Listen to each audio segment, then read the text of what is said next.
Здравейте, приятели!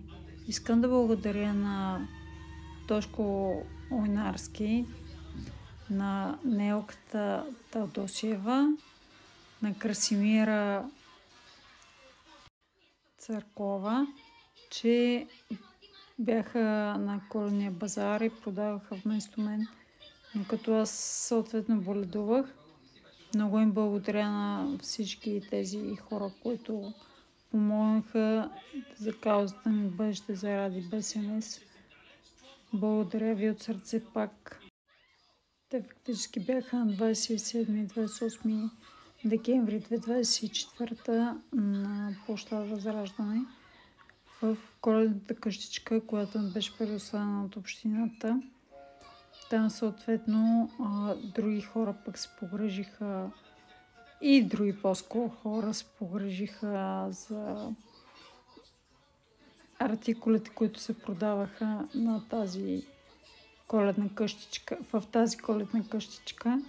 Бабите от вокална група Пароника се включиха с урвачки, турбички, други играчки, плетени. Много ви благодаря. Храсимира, която направи играчките, плетените играчки, също много благодаря. Медеца, който ни беше даден от общинския съветник Ивайло Петров. Той е даден от Богомила и Емил Пътови. И страничката им е medec.bg.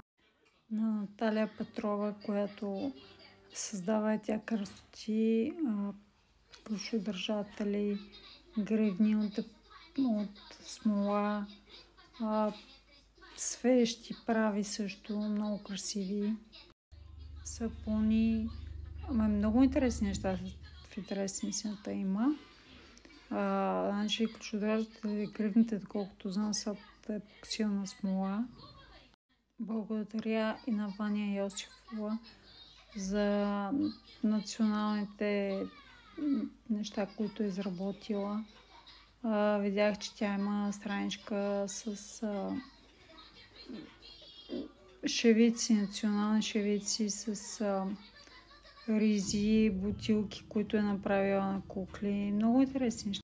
И името е Ваня Йосифова. Ваня Йосифова.